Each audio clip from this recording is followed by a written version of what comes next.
خواتین و حضرات، ملک سے باہر رہنے والے لوگ جب مجھے فون کرتے ہیں تو وہ جو فراز صاحب کا ایک نظم کا مصرع ہے اس کو تھوڑا سا بدل کے مجھے پوچھتے ہیں، اور وہ اس طرح پوچھتے ہیں کہ اے ہمارے دوست، اے دیس میں رہنے والے بتا وہ دیس ہمارا کیسا ہے۔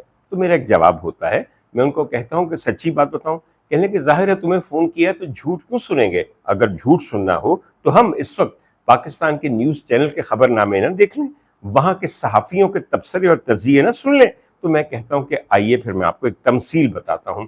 آج کل میرے دیس پاکستان کا حال محلے میں رہنے والے اس مرد کی طرح ہے کہ جس کے گھر میں اتنی ناچاکی ہے، اتنی لڑائی ہے، اس قدر ایشوز ہیں، بیگم صاحبہ ان سے لڑ کے طلاق لینے پہ راضی ہیں۔ ان کے والدین ان کی نافرما برداری اور تلخ زبانی کی وجہ سے ان سے تنگ ہیں اور انہیں کبھی دعا نہیں دیتے۔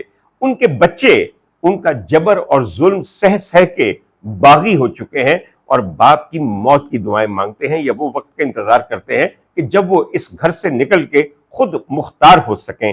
جہاں تک بہن بھائیوں کا تعلق ہے، جائیداد کے اور مختلف وسائل کی تقسیم پہ مقدمے بازی اپنی آخری حدوں کو چھو رہی ہے، مگر اس آدمی کے گھر سے باہر نکلیں تو محلے میں بڑی واہ واہ ہے۔ لوگ کہتے ہیں بڑا اچھا آدمی ہے، ہمارے درمیان صلح کروا دیتا ہے، بلکہ ہمارے درمیان اگر مقدمے بازی کی نوبت آ جائے تو یہ دونوں فریقین کو سمجھانے کے لیے بیٹھ جاتا ہے۔ بڑی اچھی وچولہ نے رشتے تے نہیں کران دی پر جھگڑے مقام دی کوشش ضرور کر دیے۔ یہ اور بات ہے کہ انسانوں کے درمیان جھگڑے کبھی ختم نہیں ہوتے جب تک کہ بنیادی وجوہات کا تدارک نہ کیا جائے۔ تو سمجھ تو آپ گئے ہوں گے جو میں آپ کو عرض کر رہا ہوں، پاکستان بھی محلے کا وہ آدمی ہے جس کے اندرون خانہ حالات بدترین ہیں، مگر محلے میں لوگ سمجھتے ہیں کہ اس آدمی کی ایک ساکھ ہے صلح افہام تفہیم کروانے میں۔ مگر دیکھیے، ایک آپ کو میں بات بتاؤں، آدمی ہو، محلے دار ہو، کوئی شہری ہو یا ملک ہو، اور ملک کے لیے تو میں خاص طور پہ ایک بات کہوں گا، all foreign policy starts from inland situation and circumstances۔ وہ ملک کیا ہوگا جس کے اپنے حالات اس قدر بدتر ہوں مگر عالمی سطح پہ اسے استعمال کرنے والے، اپنے مقاصد کے لیے استعمال کرنے والے، ایکسپلوئٹ کرنے والے اس کا کمر اس کی تھپکاریں اور کہ واہ واہ واہ، شاباش شاباش، یو ڈوئنگ ویری ویل۔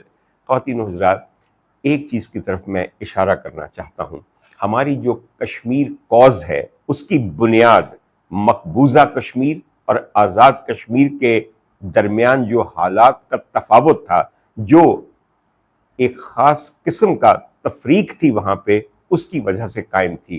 مقبوضہ کشمیر مصائب کا، مظالم کا اور اسٹیٹ کی دہشت گردی کا گڑھ تھا، اور آزاد کشمیر کو ہم اس کے مقابلے میں کہتے کہ دیکھیے جو کشمیر ہمارے پاس ہے وہاں کتنی مراعات ہیں، وہاں شہریوں کو کتنے حقوق ہیں اور وہ کتنے خوش ہیں پاکستان کا حصہ بن کے۔ افسوس، کیا یہ اب سچویشن رہ گئی ہے؟ ان حالات کی وجہ سے جو اس وقت آزاد کشمیر میں ہیں، ہماری کشمیر کاز، ہماری وہ برسوں کی محنت، ہماری وہ ساری سفارتی کاروائیاں خاک میں مل چکی ہیں یا ملنے والی ہیں۔